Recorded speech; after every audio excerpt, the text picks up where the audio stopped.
The homeless girl fans mumeze neza, reka nizere ko Nyagasani Yesu akomeje kubana namwe. Hanyuma uyu munsi ndagira tugaruke ku muntu bita Nana ndetse na Lewis n'umuntu bita Dani. Tugiye kuba twagaruka ku rukundo rwa Nana ukomeje kugenda azibiranwa n'urukundo ndetse akaba yatinya ko yarugira umwana w'umukobwa. Ibi ngibi byatumye ubwonko bwacu bukura, bituma tumenya yuko hari n'abandi bantu bameze nka Nana bakunda abantu bagatinya ko babibabwira. Gusa uyu munsi twabateguriye kuba twababwira ibimenyetso 10 bigaragaza umwana w'umukobwa kunze umusore gusa agatinya kuba yabimubwira. Ibi ngibi akenshi babifata nk'ubugwari mu rukundo, gusa ibi ngibi ni imico isanzwe, nawe ushobora kuba uri muri abo ngabo. Ese izi ngingo 10 twabateguriye zishobora kuba zakugonga cyasimo kimwe ukumva ingingo ishobora kuba yagufasha n'ibitekerezo by'abantu. Reka turebe ku ngingo ya mbere. Ingingo ya mbere, kuja ahora mureba rwihishwa. Umwana w'umukobwa yakunze umusore gusa agatinya ko yabimubwira, akenshi akunda kuba yamureba bwihishwa. Hahandi umwana w'umukobwa ashobora kuja gukora ikintu kubera ko atagishaka, ahubwo kubera ko kirimo gukorwa n'uwakunda kugira ngo abe yamukubita akajisho. Iki ni ikintu uzabona ku bana b'abakobwa cyane. Hanyuma ingingo ya kabiri, kumwenyura cyane iyo ari hafi ye. Hamwe umusore avuga ibintu byabisekeje byabidasekeje, umwana w'umukobwa akisanga arimo guseka, arimo nyine ukabona nyine ibintu yavuze bisa nkaho yabyumvishe, nkaho yabihaye umwanya, kabona nubwo byaba ari we bitari bireba.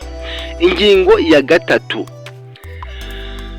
kumwigiraho mwiza cyane.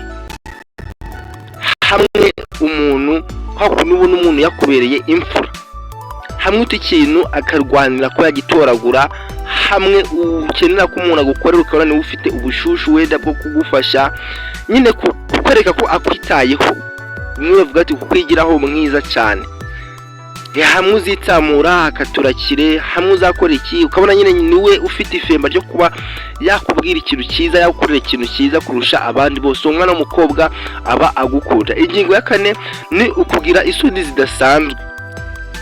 Ni ukuvuga ngo igihe cyose muganira cyangwa se igihe cyose muri kumwe ubona nyine yitwara ukundi kuntu.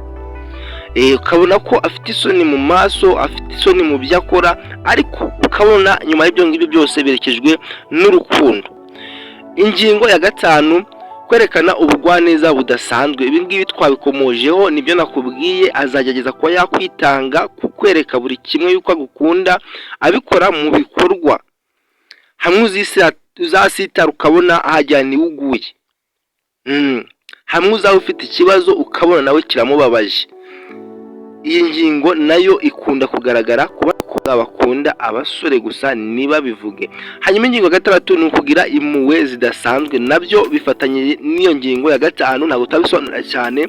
Hanyuma ingingo ya karindwi ni ukujya agira impamvu zidasanzwe kuri wowe.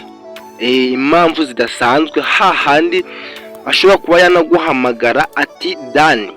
For example, turafata urugero kuri the homeless girl Dani ndetse n'umuntu bita Nana, ukabona ati Dani ngwino umfashe iki kintu. Hamwe nyine agira impamvu zidasanzwe, ugasanga n'urukweto rwe rwacitse kandi azi neza yuko utari umutayeri ngo urarudoda, ugasanga nyine akeneye ko nyine umugeraho ku mpamvu zidakwiye. Ukabona aguhamagaye ugati phone yanjye yazimye nkaho atazi gucaginga, nyine kugira ngo akuntu ugasanga afite impamvu zidahwitse. Iyo ni ingingo nayo igaragaza abana b'abakobwa. Noneho ikindi kintu cya munane ni kwiyitaho cyangwa kugira isuku mu gihe mugiye kuba mwahura. Umwana w'umukobwa umuzi neza uko ateye cyangwa uko ameze, ariko iyo hari impamvu igiye kuba yabahuza, for example ushobora kujya gusura musaza we, ushaka hasi kumusura, ugasanga yabaye umwana nyine yafashe umwige, hayitaho, yitera ibirungo, agira iki. Ibyo ni ibintu bishobora kuba byakwereka ko uwo mwana w'umukobwa gukunda nubwo atabikubwira. Hanyuma ingingo ya 9 ni ukugira ishari mu gihe uganiza abandi bantu bahuje igitsina. Ni ukuvuga ngo mu gihe uganira abantu nyine urabona n'undi mu gihe utazi kagukunda atanabikubwiye, mwisanzuraho, ukisanzura no ku bandi, ariko mu gihe nyine wisanzura ku bandi umwana w'umukobwa w'umukobwa agukunda biramubabaza cyane ndetse bikanamuhangayikisha, ukabibona ko nawe bimubabaje kandi hagati yawe nawe mu gihe wowe uba ubona ko nta kintu gihari. Hanyuma ingingo ya 10 ari nayo ya nyuma, umwana w'umukobwa ugukunda gusa agatinya kubivuga aba yifuza kugumana nawe, aba yifuza kuba yagumana nawe kabone nubwo nta kintu kizima buri kumubwira cyangwa se we arimo kukubwira, aba yifuza kuba yagumana nawe.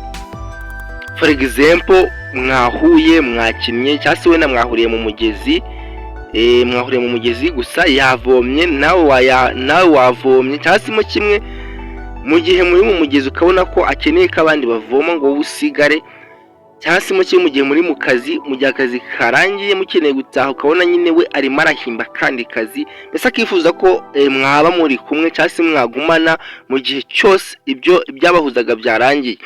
Ibyo ni ibimenyetso 10 uzabona ku mwana w'umukobwa ukamenya ko uwo mwana w'umukobwa agukunda nubwo ataba yabikubwiye. So rero nk'umuhungu uba ukeneye kuba wafatiraho mu gihe nawe umukunda, ukamwereka yuko byose bishoboka, ukamwereka ko urukundo rugana ku rundi. So reka mbashimire rero mwebwe twabanye muri iyi story cyangwa se muri ibi biganiro, hanyuma mbifuriza kugumwa neza kandi mbifuriza kuba mwakanda subscribe kuri umuyoboro wa YouTube, kandi nizere ko filime The Homeless Girl ikomeje kugenda ibaryohera 5 kuri 5.